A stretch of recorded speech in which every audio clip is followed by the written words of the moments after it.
All right, let's start with one of history's great questions. Was he a brutal conqueror, or was he a brilliant visionary? We're talking about the man who laid the foundation for one of the world's most incredible empires.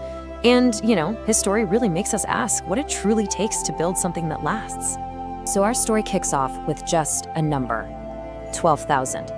Just let that sink in for a second. I mean, in the grand scheme of things, with these massive armies clashing throughout history, it's not a huge figure, right? So what makes this number so important? Well, because those 12,000 were soldiers, a pretty small but super disciplined force, standing on the edge of a massive subcontinent. Now, you have to ask yourself, what could a force this small possibly hope to do against a kingdom that just vastly outnumbered them? The answer is pretty wild. They built an empire? Yep, that's the punchline. With just 12,000 soldiers, one man started a chain reaction that created one of the most powerful and influential dynasties in all of Indian history. And that man's name was Babur.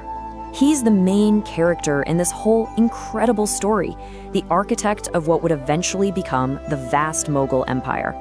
Okay, so picture this. The year is 1526. The place is Panipat. This is one of those moments where history just holds its breath. On one side, you've got Babur's small, quick army. On the other, the massive forces of the Sultan of Delhi, Ibrahim Lodi. His kingdom was healed, but let's just say it had some internal problems. Against all the odds, Babur wins.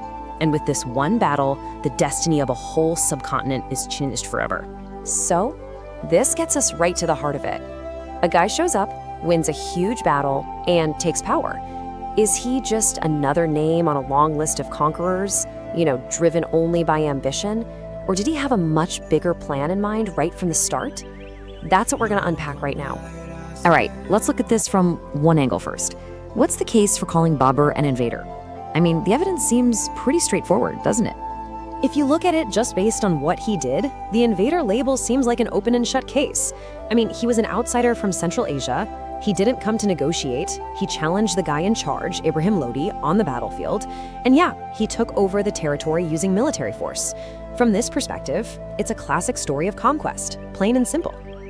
But history is almost never that black and white. So let's flip the coin and look at the case for Babur the visionary.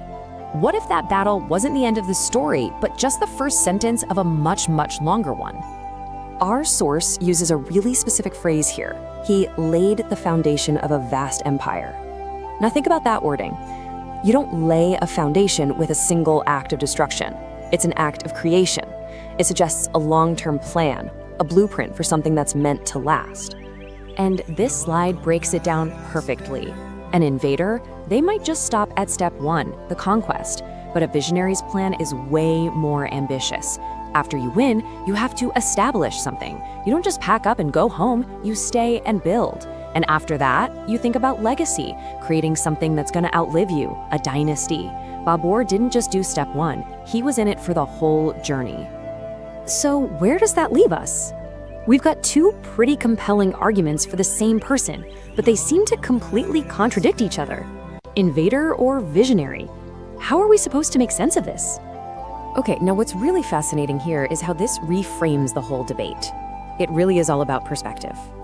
The invader label zeroes in on the act itself. It sees the battle in 1526 as the end of the story. But the visionary label, it focuses on the outcome, what grew from that battle. It sees 1526 as just the beginning. So maybe the real question isn't invader or visionary. The real insight might be that he had to be an invader in order to become a visionary founder. The two identities aren't actually opposites. One was just the price of admission for the other. And this kind of complexity brings us straight to the huge question of legacy, because how we choose to remember historical figures is often just as important as what they actually did. And ultimately, this is the big thought I want to leave you with. Who writes a ruler's story? Is Babur the foreign conqueror, or is he the celebrated founder of an empire? The answer totally depends on who's telling the story, what they decide to focus on, and just as importantly, what they decide to leave out. His legacy isn't set in stone. It's a story that's still being debated today. So the story is never as simple as it first seems, is it?